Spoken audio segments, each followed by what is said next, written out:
obviously I'm passionate about kids learning a second language, a third language, whatever it might be. Especially this day and age, what's promising is that there's so much talk of preparing our students to be active members of a global society. And if you're going to be an active member of a global society, you need to be equipped with language skills. We know that part of learning a language is repetition. And when we don't have them for 8 to 10 weeks over the summer, they're losing serious knowledge and skill in the world language area. So I suggested we develop some type of summer enrichment work. And we developed packets that every kid got on the last day of school. We scanned it, put it on the website in case somebody lost theirs. We put extra ones in the office for kids that lost them, and we ran out halfway through the summer. We ran into snag after snag. Kids lost their packets, didn't do them. But the most frustrating thing was kids didn't try, or they didn't have the resources that they needed to, look up the information that we were asking them to give us back.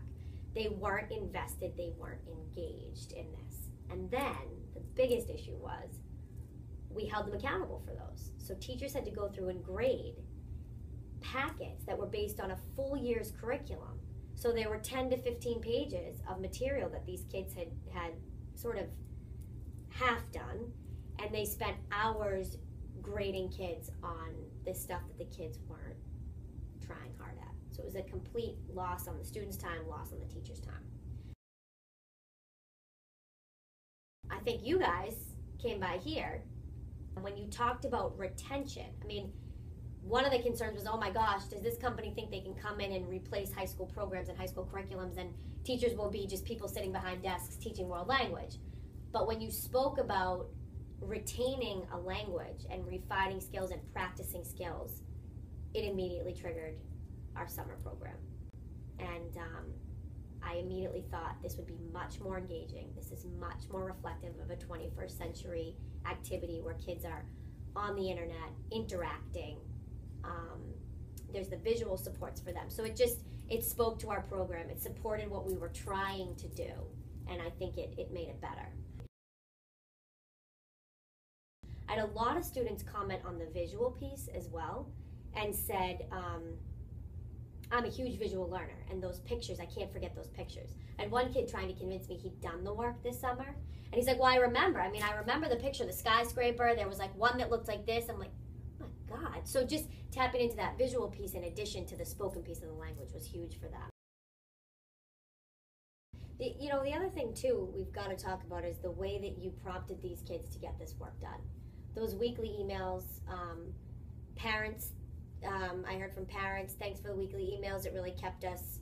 I've had a dad email me every day this week wondering what the result was, like what did the student get on the work she did all summer. So I have to, that was a huge piece, was that they were getting these weekly reminders, and you guys were pulling out the kids that hadn't logged on yet and giving them an additional reminder. So part of that is what Lingo Jingo can offer, that over the summer when we don't have contact with these kids, that's a challenge for us. We're very satisfied. Sometimes people come in with new programs to sell you new world language programs and things like that, and it's gonna be more work for us. You guys took it all on, and you collaborated with us. You took our advice on things. We asked you to change things. You changed them. So your customer service was unbelievable. I can't get that with the online tech series that we use. I don't get that with other technology programs that we use here. Over time, are we seeing an increase in retention? Are we able to get through our review units a little bit quicker because they're having that practice over the summer? Anecdotally, teachers have said, yes, I'm able to get through the review material quicker and get into the new content with the students. And you've forced us to look at things from a different perspective, from a different lens. So we're having conversations about student data. We're having conversations about baseline data and student growth. We weren't having those conversations a lot before. We're having curriculum conversations. Should our Spanish 2 honors kids and Spanish 2 CP kids be doing different lessons? No.